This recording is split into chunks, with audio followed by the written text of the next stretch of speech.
Okay. Uh, Hi everybody.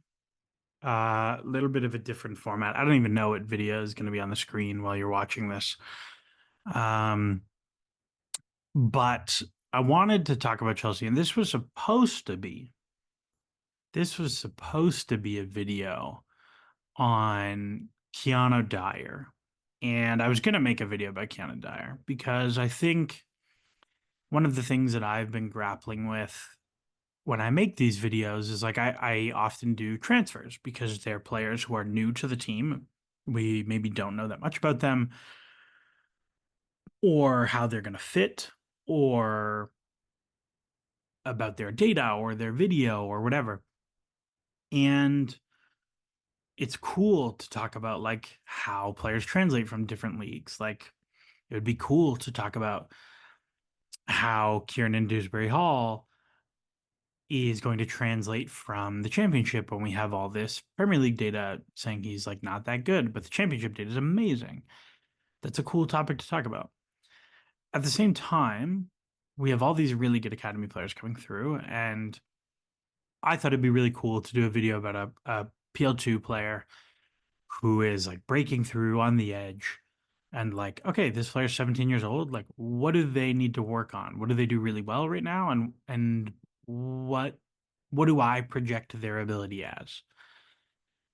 And maybe I'll still make that video, but today reports came out from kind of everybody that Jim Fraser and Neil Bath are leaving the club.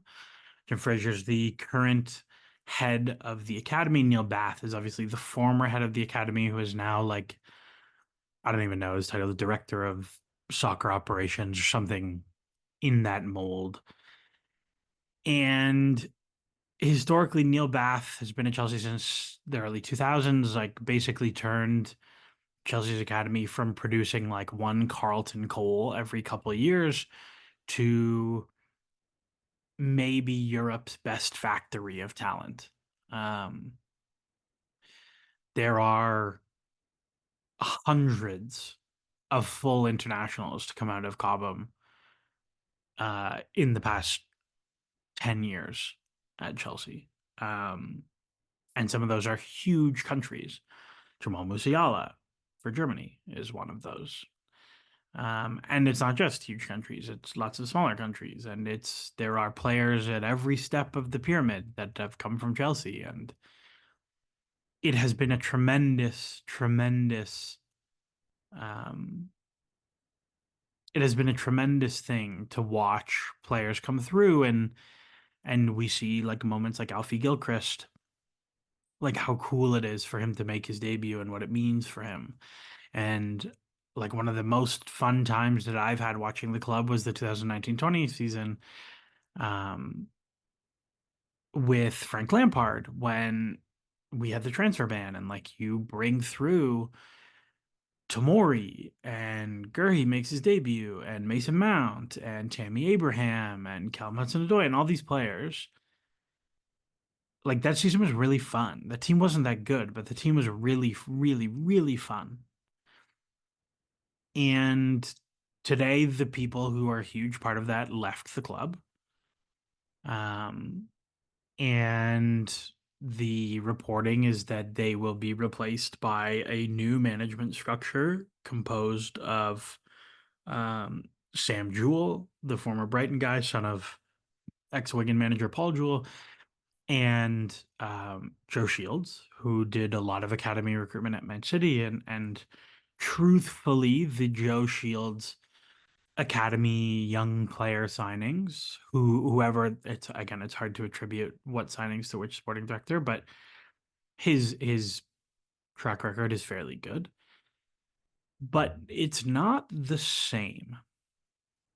And a thing that's been very frustrating for me is that you have three things. There are three avenues that you can go when you're talking about a club, right? You either have to be very, very good. You have to win a lot, right? Because if you win a lot, if you're Man City and you win everything, I can forgive ignoring the academy.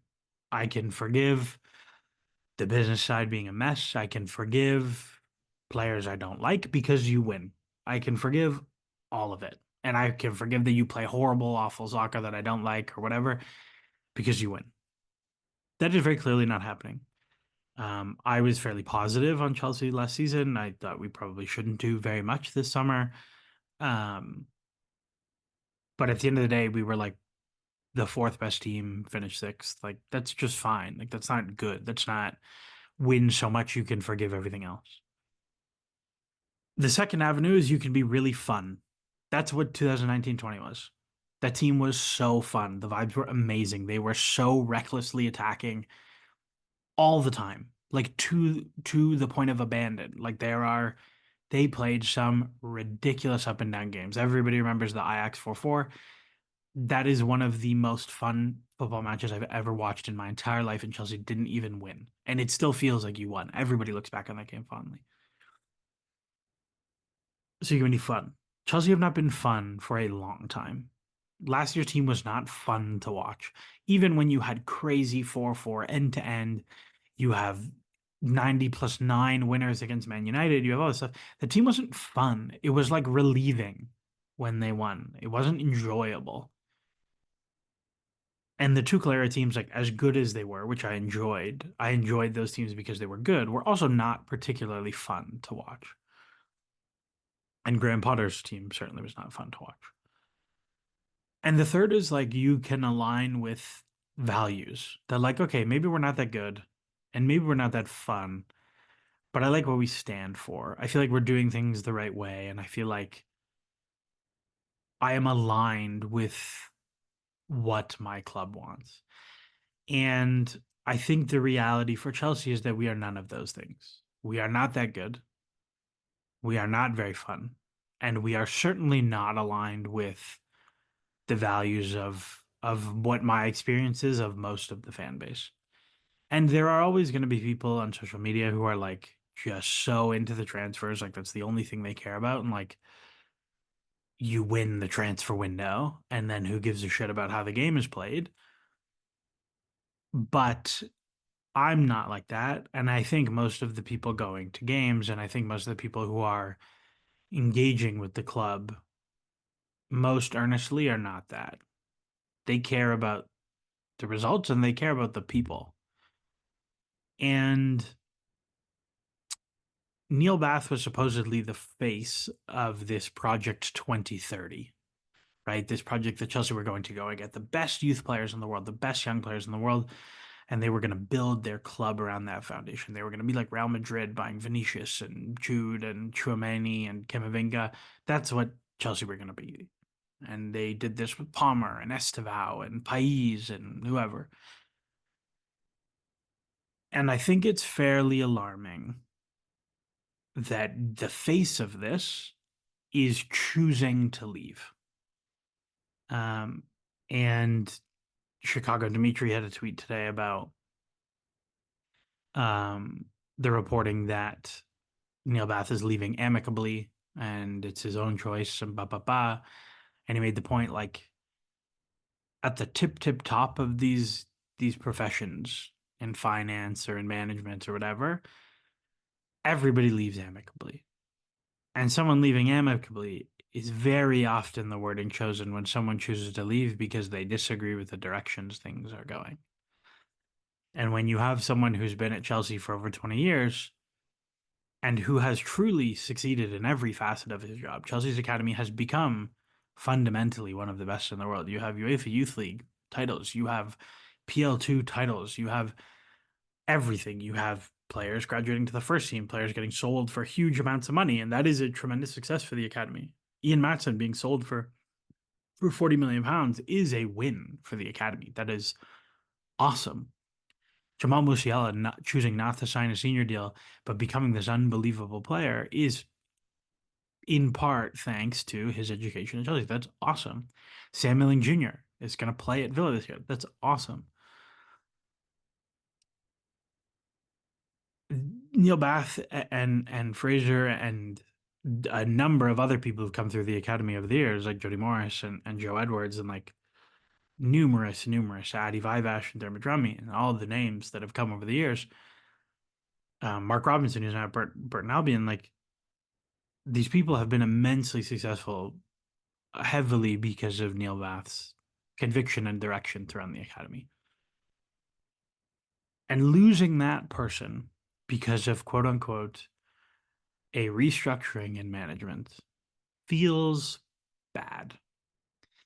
And I have perhaps been more positive about the Bully Clear Lake era than most. Maybe not most, but then a lot of people in the same circles as I am.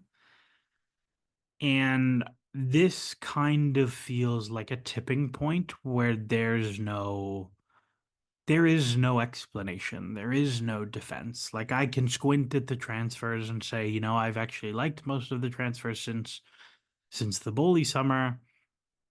I can say that, but like at some point they have to be good, they have to be fun, or they have to align with my values, and the club doesn't feel like that anymore. And that's not fun. It's not fun for me. It's not fun for anybody else. So this is fairly dramatic, but I think that's where I'm going to leave it because I don't like this team very much right now. And I don't really like the people around this team very much right now. And I don't suspect they're going to do, as I mentioned, either of the first two avenues. I don't think they're going to win enough or be fun enough for me to really get over those things. So we'll see. See if there's more videos. We'll see what happens from there. So thanks for watching, and have a good one.